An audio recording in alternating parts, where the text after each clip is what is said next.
la más hermosa, como una rosa, eres un sol.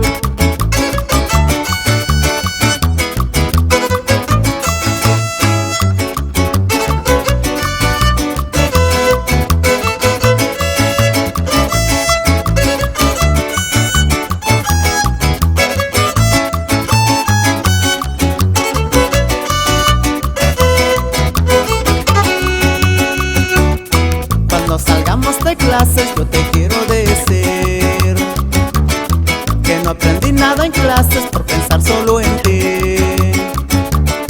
Siempre que pienso en ti yo ya no puedo escribir.